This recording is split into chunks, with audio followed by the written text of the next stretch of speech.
오늘 함께 나눌 하나님의 말씀은 느헤미야 13장 14절, 23절, 22절 그리고 31절입니다. 느헤미야 13장 14절, 22절 그리고 31절입니다.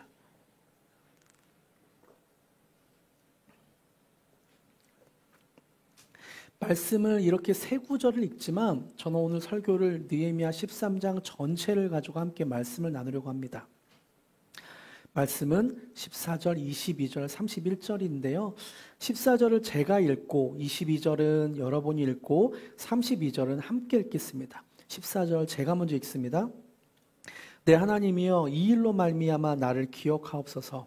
내 하나님의 전과 그 모든 직무를 위하여 내가 행한 선한 일을 도말하지 마옵소서. 22절 시작. 내가 또 레위 사람들에게 몸을 정결하게 하고 와서 성문을 지켜서 안식일을 거룩하게 하라 하였느니라. 내 하나님이여 나를 위하여 이 일도 주의 크신 은혜대로. 31절 함께 읽겠습니다. 시작. 또 정한 기간에 나무와 처음 익은 것을 드리기. 내 하나님이여 나를 기억하사 주옵소서. 아멘. 우리 교회는 주일마다 느헤미야 강해 설교를 하고 있는데요. 특별히 우리 자녀들에게 한 가지 좀 부탁드리고 싶어요. 사실은 우리 교회는 자녀 예배가 오후 2시에 있습니다. 그래서 GK, 글로리 키즈, 어린이 10살 때까지 어린이가 예배가 있고 또 GT, 글로리 틴즈에서 10대를 위한 예배가 있고 GY, 청년들을 위한 모임이 오후 2시에 있어요. 그래서 어린이들은 아마 오늘 말씀이나 예배가 조금 어색할 것 같아요. 그렇죠? 찬양도 조금 어색하죠. 그렇지만 여러분 좀 귀담아서 좀 어려워도 들어주시면 아마 나중에 제가 알기로는 하늘누리 교회에서 느헤미야를 한 장 한 장 묵상하고 있다고 하더라고요. 그래서 나중에 조금 이해가 될 거예요. 알겠죠? 네, 알겠죠? 네, 잘 들어주세요. 네. 오늘이 느헤미야 강의 마지막 시간입니다. 느헤미야 강의 마지막 시간으로 지금까지 설교한 내용을 좀 요약해서 정리해 드리겠습니다. 하나님은 예루살렘에서 수산성에 있던 한 3, 4개월 걸어서 가야 하는 떨어져 있는 수산성에 있던 느헤미야에게 비전을 주십니다. 예루살렘 성벽을 재건하라는 비전이죠. 이 비전에 순종한 느헤미야는 자신의 모든 것을 내려놓고 예루살렘으로 향합니다. 그리고 느헤미야는 예루살렘에 가서 외적으로는 예루살렘 성벽을 건축하고 내부적으로는 유다 공동체를 형성합니다. 눈에 보이는 것 외부적으로는 성벽을 52일 만에 건축을 하고 또 내부적으로는 유다 공동체가 예루살렘 성 안에 살게 하면서 공동체를 건축하죠. 물론 이렇게 성벽을 쌓는 것과 예루살렘 공동체를 형성하는 것은 쉬운 일은 아니었어요. 예루살렘 주변의 국가에서 성벽을 쌓을 때 느헤미야와 백성들을 죽이겠다고 위협을 하기도 하고 또 공동체가 모이니까 내부에서 생기는 문제들도 발생하게 되었죠. 우리도 마찬가지로 하나님의 비전을 갖고 비전을 품고 교회라는 공동체에 또 가족이라는 공동체에 모이게 되었습니다. 하지만 공동체가 되기는 쉬운 일은 아닌 것 같아요. 하나님의 비전을 품고 교회라는 공동체에, 가정이란 공동체에 소속되지만 한 마음으로 한 공동체가 되어가는 과정은 쉽지 않아 보입니다. 가정에서는 재정 문제나 건강 문제, 또 사춘기 자녀 문제가 생기기도 해서 한 마음이 되게 어려워질 때도 있죠. 또 교회에서도 재정 문제도 생기기도 하고 주변 이웃들에게, 이단에게 공격을 받는 일도 생기기도 합니다. 또 때로 오늘 특별하게 함께 예배드리고 있는 하늘누리 교회 같은 외부에서 생기는 문제 때문에 어떤 어려움이 생기기도 하죠. 이런 외부의 문제가 있을 때 여러분 그래도 안심하시길 바랍니다. 왜냐하면 외부의 문제는 공동체를 무너뜨릴 수 없기 때문이에요. 오히려 외부의 위협은 공동체를 똘똘 뭉치게 하고 단단하게 합니다. 느헤미야와 유다 백성들은 외부의 산발락과 도비아의 공격을 계속 받았어요. 그래서 그들은 공격으로 인해서 민족끼리 똘똘 뭉치게 되었고 결국은 군대가 조직되는 일이 생기게 됩니다. 외부의 위협이 있을 때 공동체가 함께 예배드리고 하나님을 더 의지하게 되니까 공동체가 더 단단해지더라고요. 더 똘똘 뭉치게 되고 하나님의 공동체로 더 성장해 가더라고요. 이렇게 때로 외부에서 우리 가정과 교회를 위협하는 문제들이 있을 수도 있습니다. 하지만 안심하십시오. 이 문제들이 우리 공동체를 해칠 수는 없습니다. 하나님의 손길이 닿으면 우리 공동체는 더 단단하게 될 것입니다. 그런데요, 이런 외부의 위협보다 더 큰 문제가 생기기도 하더라고요. 바로 내부에서 생기는 문제죠. 느헤미야와 유다 공동체 내부에 문제가 생겼습니다. 가난한 사람이 돈을 빌리고 갚지 못해 자녀까지 노예로 팔아야 하는 문제가 발생하게 된 거죠. 유다 공동체가 마음을 모아야 하는 상황에서 어떤 이기주의자, 자기 이익만 따지는 몇 사람이 다른 사람의 자녀를 노예로 팔기까지 하는 그런 문제가 발생했습니다. 어찌 보면 외부의 위협보다 더 큰 문제는 이렇게 내부에서 발생하는 문제인 것 같아요. 느헤미야는 이 문제를 해결하기 위해 모든 사람을 한자리에 모으고 그 문제를 그대로 들춰냈습니다. 여러분 보십시오. 이 사람들이 죄를 지었습니다. 이 사람들이 자기 이익만 따져서 다른 사람들의 자녀를 노예로 팔게 했습니다. 그리고 이기적으로 자기 재산만 불리겠다는 사람에게 회개하라고 말하죠. 이기적이었던 사람들은 하나님 앞에 자신의 잘못들을 회개하고 그리고 가난한 사람을 돌보겠다고, 우리 공동체를 돌보겠다고 약속까지 합니다. 공동체에 내부적인 문제가 생기면 누가 되었던 그대로 들춰내고 하나님 앞에 회개하게 하는 그런 과정이 필요합니다. 내부의 문제를 그대로 두면 공동체는 무너질 수 있기 때문이에요. 그래서 예수님도 마태복음 18장에서 형제가 범죄할 때 어떻게 대처하는지를 그대로 말씀하고 계시죠. 형제가 범죄할 때 처음에 그 죄를 발견한 사람이 찾아가라고 합니다. 그리고 말하라고요. 그래도 죄를 회개하지 않으면 두세 사람이 찾아가서 그 사람에게 죄를 회개하도록 촉구하라고 하죠. 만약에 그래도 회개하지 않으면 교회의 이름으로 교회가 찾아가서 말하고, 그래도 안 들으면 그 사람을 이방 사람과 같이 대해라. 상종하지 말아라 라고 말합니다. 예수님도 내부적인 문제에 대해서 단호하게 말씀하셨어요. 만약에 교회의 이름으로까지 듣지 않으면 그 사람을 상종하지 말아라.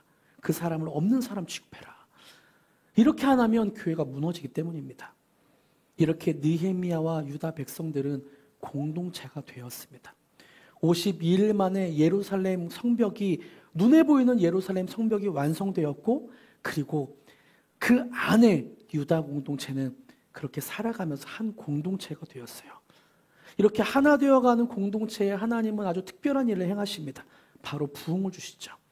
하나님이 주신 부흥은 세 가지로 요약할 수 있는데요. 첫 번째는 말씀을 더 사랑하게 되는 말씀의 부흥이었고, 두 번째는 하나님의 기쁨을 넘치게 되는 기쁨의 회복이었습니다. 그리고 세 번째는 자신의 죄들이 깨달아져서 하나님 앞에 눈물을 뿌리며 회개하는 회개의 역사였습니다. 말씀의 부흥, 기쁨의 회복, 회개의 역사. 하나님은 유다 공동체에 이런 특별한 부흥을 주셨습니다. 저는 우리가 속한 공동체, 가정과 교회에도 이런 부흥이 있길 간절히 소망하며 기도합니다. 말씀을 더 사모해서 날마다 말씀 읽는 것이 좋아지고, 말씀을 통해 하나님을 만나는 것이 더 사모하게 되는 그런 말씀의 부흥이 있기를 기도합니다. 또 날마다 주님이 주시는 기쁨이 회복되어서 환경은 그렇지 않지만, 조건은 그렇지 않지만 하나님을 기뻐하며 이 세상을 기쁨으로, 평안으로 살아가는 그 기쁨이 회복되길 소망합니다.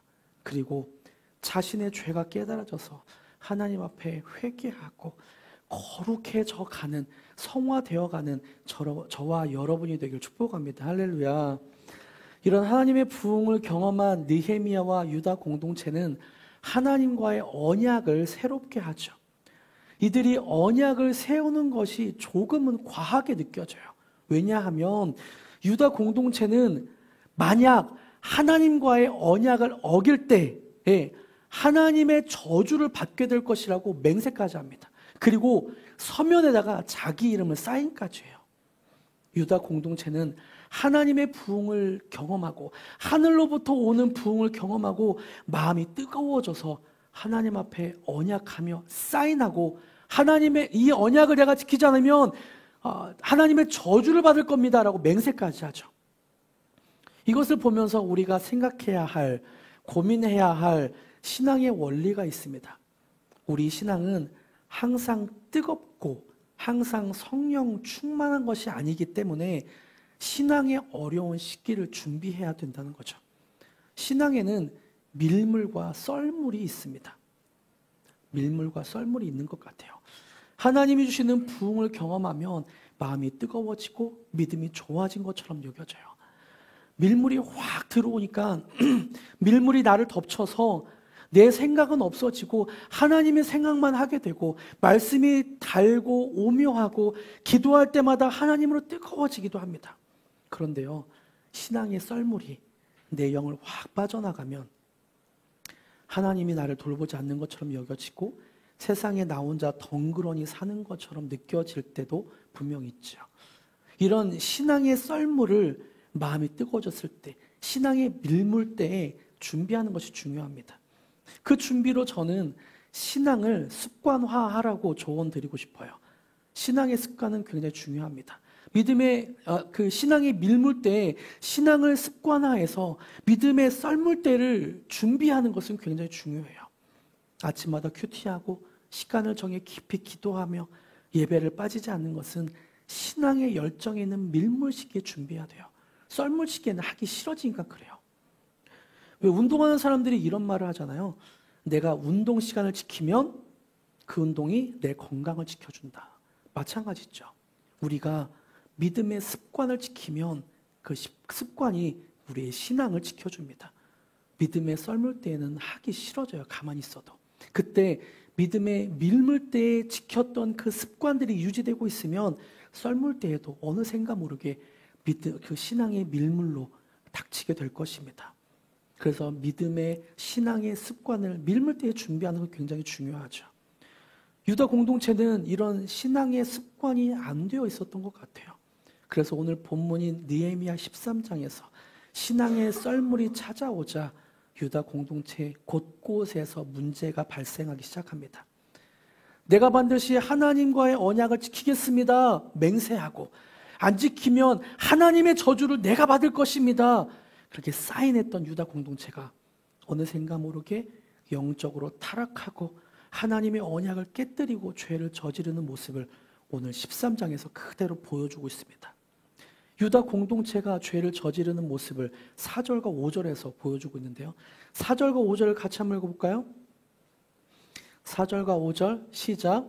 이전에 우리 하나님의 전의 방을 맡은 제사장 엘리야십이 도비아와 연락이 있었으므로 도비아를 위하여 한 큰 방을 만들었으니 그 방은 원래 소재물과 유황과 그릇과 또 레위 사람들과 노래하는 자들과 문지기들에게 11조로 주는 곡물과 새 포도주와 기름과 또 제사장들에게 주는 거제물을 두는 곳이라.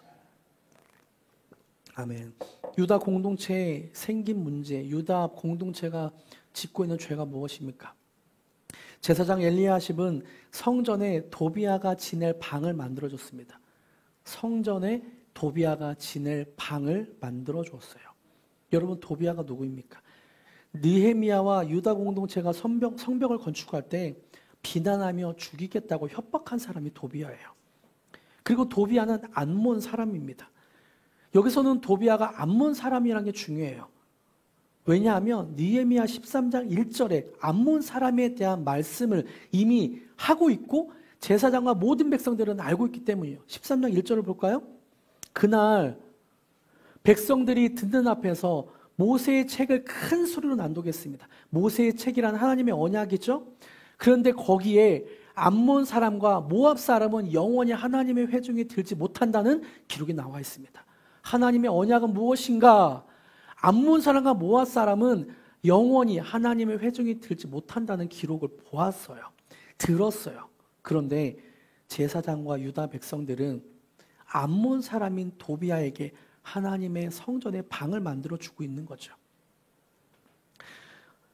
제사장 엘리야십과 유다 백성들은 하나님의 언약을 알면서도 그것을 지키지 않았습니다. 유다 백성들은 방관했어요. 5절에 보니까 도비에게 큰 방을 만들어 줬고, 더 큰 문제는 그 방은 원래 어떤 쓰임새였냐면 소재물과 유황과 그릇과 또 레위 사람들과 노래하는 자들과 문지기들에게 11조로 주는, 문지기들에게 먹고 살 수 있도록, 성전에서 일하면서 먹고 살 수 있도록 11조로 주는 곡물과 새 포도주와 기름과 또 제사장들에게 주는 거제물을 두는 곳이라. 그러니까 성전에서 일하는 사람들에게 하나님께 바쳐진 예물을 주는 그 방 역할을 했던 건데, 그 방을 도비아의 방으로 만든 거죠. 그러니까 제사장은 도비아에게 방을 주면서 레위 사람과 찬양하는 사람들이 받을 곡식과 기름을 받을 수 없게 만들었고, 그래서 하나님의 성전을 위해 일하던 사람들이 성전을 떠나게 만들었습니다. 이런 죄뿐만 아니라 유다 공동체가 하나님의 언약을 얼마나 무시했는지 그 뒤에 계속 나와요. 15절부터 22절까지 해서 백성들이 하나님이 제정하신 안식일을 지키지 않았고, 또 23절부터 31절까지 해서는 이방 여인과 결혼하며 자녀들을 신앙으로 양육하지 않은 그런 모습이 나옵니다. 그 결과로 유대 자녀들이 유다 말을 하나도 하지 못하는 거예요. 이방 사람들의 말만 하는 거죠. 이 말을 하는 게 왜 중요하냐면 그 말에는 종교가 담겨있기 때문이에요. 이방 사람들의 말을 했다는 것은 어떤 이야기냐면 그 자녀들이 여호와 하나님을 알지 못하고 이방의 신들을 자연스럽게 접하게 되었다, 그런 것을 뜻하는 거죠. 유다 공동체가 하나님의 언약을 저버리고, 그리고 하나님의 언약을 무시하고 죄 중에 살아가고 있는 모습을 느헤미야 13장에서 낱낱이 고발하고 있습니다. 유다 공동체가 신앙의 밀물 시기에는 하나님의 언약을 지키겠다고 맹세까지 했는데 그 열정과 뜨거움이 온데간데 없이 사라져버렸어요. 자기 마음대로 살아가면서 그렇게 하나님의 언약을 무시하고 있는 모습입니다. 신앙의 썰물 시기에 영적으로 완전히 무너져 있는 모습이죠. 여러분, 이렇듯 신앙의 밀물 때에 썰물 시기를 준비하는 것은 굉장히 중요합니다. 신앙을 습관화하고 지켜야 할 것을 정해서 지키는 것은 아주 중요해요.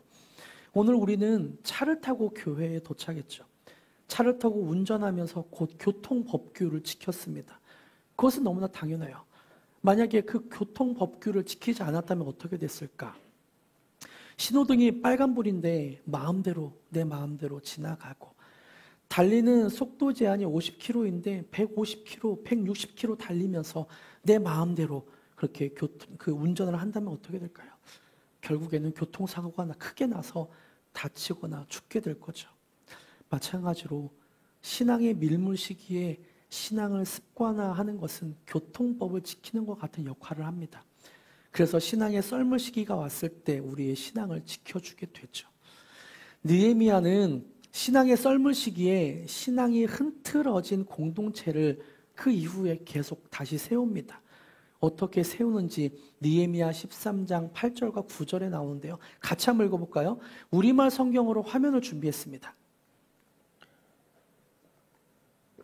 화면을 보면서 8절과 9절을 함께 읽겠습니다. 시작. 나는 너무 화가 나서 그 방에서 도비아의 모든 살림살이를 밖으로 내던지고는 방들을 정결하게 하라고 명령을 내리고 나서 하나님의 집의 기구들과 곡식재물과 유황을 그 방에 다시 들여놓았습니다. 또 10절과 11절을 보세요. 느헤미야가 한 거. 시작. 그리고는 레위 사람들이 받게 돼 있는 몫을 받지 못한 것과 직무를 수행해야 하는 레위 사람들과 노래하는 사람들이 자기네 땅으로 돌아가 버린 사실도 알게 됐습니다. 그래서 나는 관리들을 꾸짖으며 하나님의 집이 버려지다니 어떻게 된 일이요 하고 묻고는 그들을 소집해 각각의 자리에 복직시켰습니다. 느헤미야는 유다 백성들의 행태를 보면서 제사장들의 언약을 지키지 않는 모습을 보면서 화가 났습니다. 그리고 13장 11절에 보니까 관리들을 꾸짖었어요. 하나님의 집이 이렇게 버려져 있다니 어떻게 된 일입니까?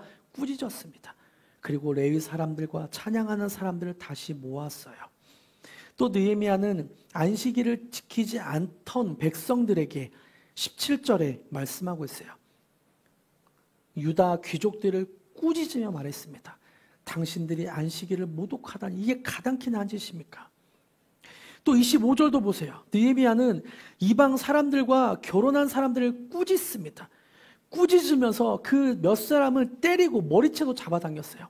나는 그들을 꾸짖고 저주를 내렸고 그 사람들 가운데 몇 사람을 때리기도 하고 머리채도 잡아당겼습니다. 또 그들에게 하나님의 이름으로 맹세하게 하며 말했습니다. 너희는 너희 딸들을 그의 아들들에게 시집 보내지 말고 그들의 딸도 너희 아들이나 너희에게 시집 오게도 하지 말라. 느헤미야는 하나님의 언약을 저버린 사람들을 꾸짖고 공동체를 재정비했습니다. 하나님의 언약이라는 기준을 제시하고 재정비했어요.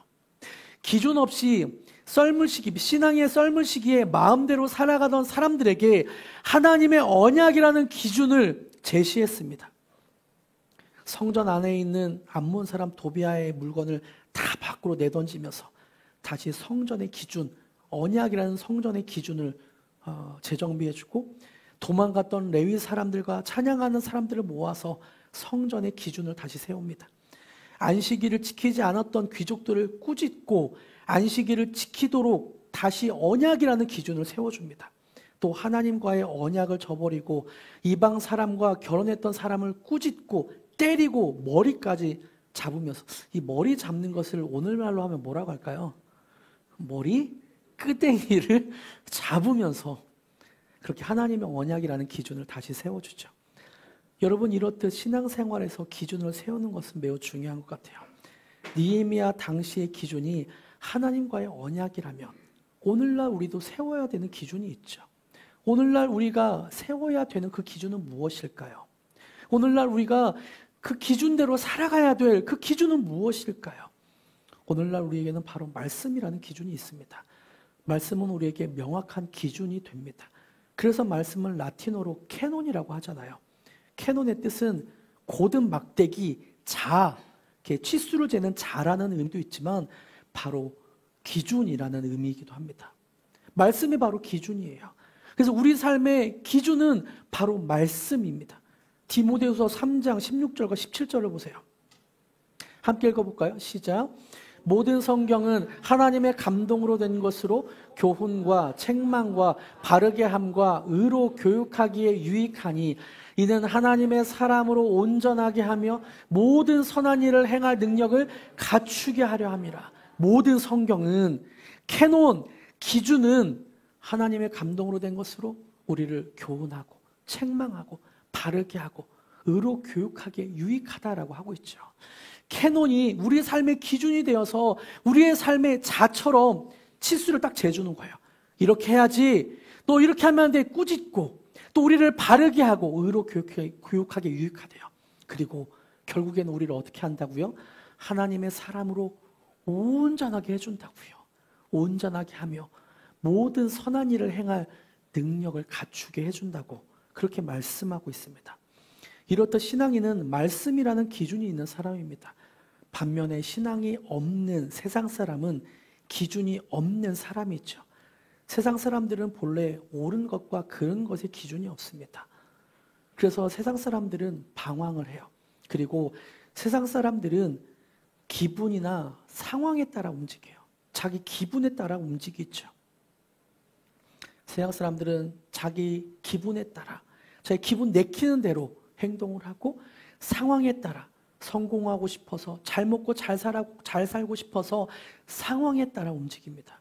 하지만 신앙인은 기분이나 상황이 아니라 기준에 따라 움직이죠. 신앙인은 말씀이 기준이 되기 때문에 세상 사람들이 살아가는 가치관과는 달라요. 세상 사람들이 살아가는 인생의 자세와는 전혀 다른 인생의 자세를 갖고 살아갑니다. 물론 하나님의 말씀 기준이 우리를 불편할 때도 있게 하는 것 같아요. 때로 하나님의 말씀대로 살아가다 보면 어려움을 당하기도 하고 조금 힘든 일을 겪는 것 같이 느껴질 때도 있는 것 같아요. 하지만 성경은 분명 하나님은 우리를 사랑하시는 분이라고 말씀하고 있고 이런 어려움과 힘든 일에도 안심하라고 말합니다. 우리가 가장 많이 외우는 암송하는 구절이 시편 23편이죠. 이 시편 23편에서도 목자의 손만을 따라가는데 어려움을 당하기도 하더라고요. 한번 어떤 어려움을 당하는지, 양이 목자를 따라가는데 어떤 어려움을 당하는지 한번 볼까요? 시편 23편 외울 수 있는 사람은 외워도 좋습니다. 여호와는 나의 목자시니 내게 부족함이 없으리로다. 그가 나를 푸른 풀밭에 누이시며 쉴 만한 물가로 인도하시는도다. 내 영혼을 소생시키시고 자기 이름을 위하여 의의 길로 인도하시는도다. 내가 사망의 음침한 골짜기로 다닐지라도 해를 두려워하지 않을 것은 주께서 나와 함께 하심이라. 주의 지팡이와 막대기가 나를 안위하시느니라. 주께서 내 원수의 목전에서 내게 상을 차려주시고 기름을 내 머리에 부으셨으니 내 잔이 넘치나이다. 내 평생에 하나님의 선하심과 인자하심이 반드시 나를 따르니 내가 여호와의 집에 영원히 살리로다. 아멘. 시편 23편은 여호와가 나의 목자라고 하면서 때로 4절에 보니까 사망의 음침한 골짜기를 다니기도 한다고 해요. 또 5절에 보니까 원수의 목전, 목전이란 한문인데요. 눈앞에 목전, 원수 눈앞에 나를 두기까지 하신다는 거죠.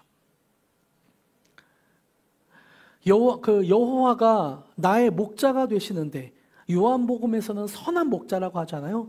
선한 목자가 되시는데, 선한 목자가 나를 사망의 음침한 골짜기로 때로 다니게 할 때도 있고, 때로 내 앞에 원수를, 늑대가 나를 집어 삼키려고 아가리를 벌리고 눈으로 시뻘겋게 나를 쳐다볼 때도 있고, 곰이 나를 집어 삼키려고 그 앞 발톱을 드러내며 나를 핥히려고 그렇게 하고 있는 그 상황까지도 내몬다고 성경은 분명 말씀하고 있어요.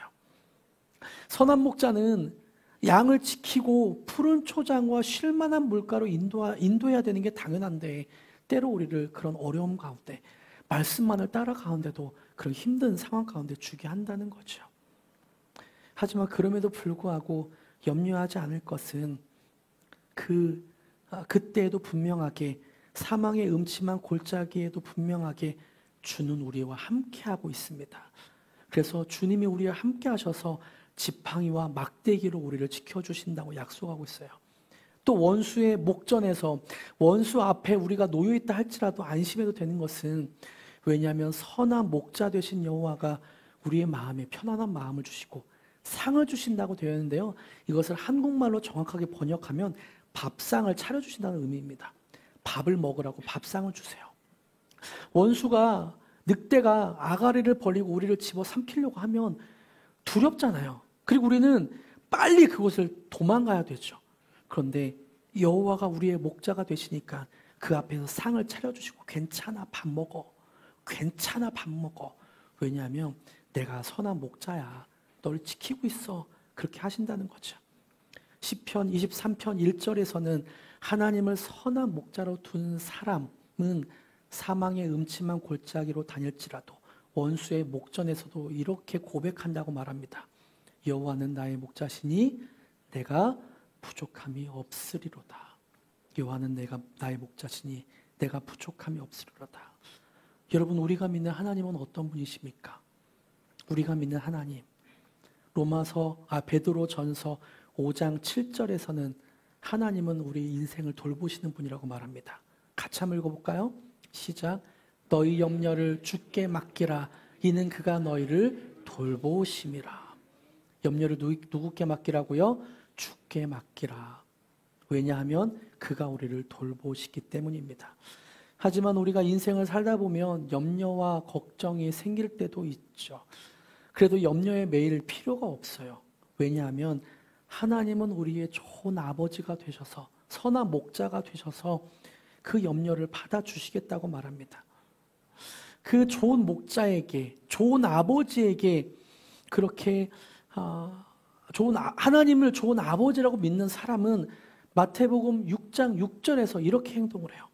너는 기도할 때에 내 골방에 들어가 문을 닫고 은밀한 중에 계신 내 아버지께 기도하라. 은밀한 중에 보시는 내 아버지께서 어떻게 한다고요? 갚으시리라. 하나님은 선한 목자가 되셔서 양들의 울음소리를 듣고 있습니다. 하나님은 우리의 아버지가 되어주셔서 우리가 사망의 음침한 골짜기에 하나님 나 무서워요, 나 걱정돼요 라고 하는 것을 듣고 있으세요.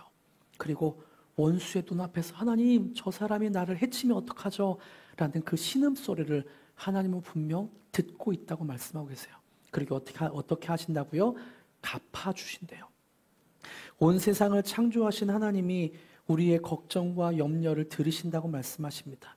그리고 심지어 마태복음 6장 26절과 32절에서는 하나님을 아버지로 선한 목자로 믿는 사람들을 하나님이 소중히 돌보시고 모든 필요를 다 하신다고 말씀하세요. 26절 32절 같이 화면을 보면서 읽을까요? 시작.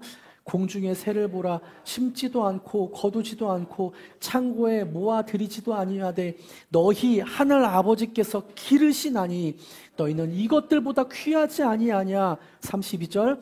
이는 다 이방인들이 구하는 것이라 너희 하늘 아버지께서 이 모든 것이 너희에게 있어야 할 줄을 아시느니라. 하나님은 선한 목자가 되어주셔서 우리의 좋은 아버지가 되어주셔서 이 세상 그 어떤 것들보다 너희가 귀하다라고 말하고 너희를 기르겠다, 너희의 필요를 다 내가 알고 있다라고 말씀한다고 하고 있습니다. 그래서 신앙인의 기준이 되는 것은 말씀인 거예요. 하나님이 우리에게 주시는 말씀, 하나님이 우리에게 주시는 그 말씀이 우리 인생의 기준이 되는 것입니다. 그 기준을 따라가다 때로 사망의 음침한 골짜기를 만날 때도 있고 또 때로 정말 견디기 힘든 고통 가운데 있을 수도 있어요. 그때 여러분 말씀을 가까이 하면서 선한 목자 되신 하나님 앞에 염려를 내려놓길 축복합니다. 우리의 선한 좋은 아버지 되신 아버지 앞에 기도하시길 맡기시길 축복합니다. 하나님 아버지는 성경에서 분명히 말씀하고 있어요. 우리의 필요를 알고 있고 우리를 돌보시고 우리와 함께하고 있다. 여러분, 우리의 하나님은 이런 하나님입니다. 우리의 염려와 걱정을 주님께 맡깁시다. 그리고 하나님께 기도합시다.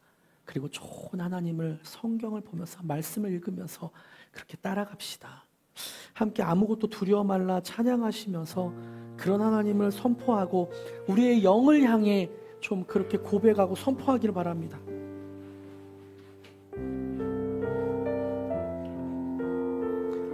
아무것도 두려워 말라.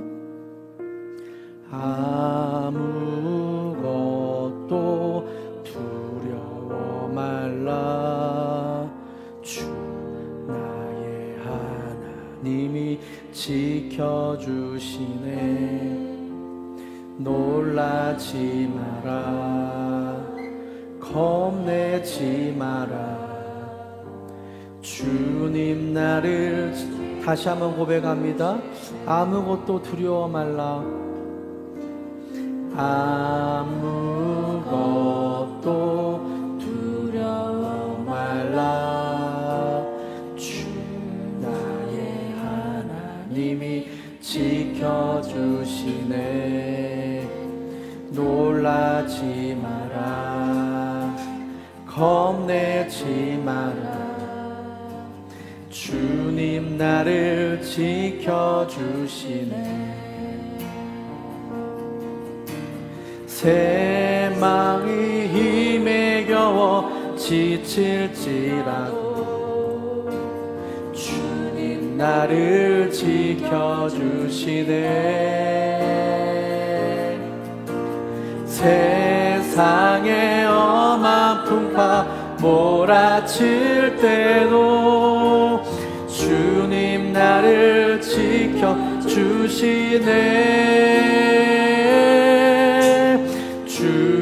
주님은 나의 산성, 주님은 나의 요새, 주님은 나의 소망, 나의 힘이 되신 여호와. 내 맘이 힘에 겨워, 내 맘이 힘에 겨워 지칠지라도 나를 지켜주시네.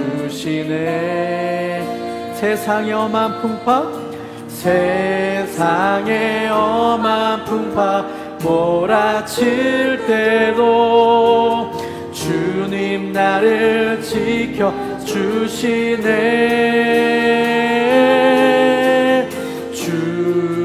주님은 나의 산성, 주님은 나의 요새, 주님은 나의 소망, 나의 힘이 되시냐. 주님은 나의 산성 선포합니다. 주님은 나의 산성, 주님은 나의 요새, 주님은 나의 소망, 나의 힘이 되시며. 같이 한번 기도하기로 합니다. 함께 기도할 때 하나님, 나의 염려를 주님께 맡깁니다. 나의 마음을 주님께 드립니다. 주님 받아주시옵소서.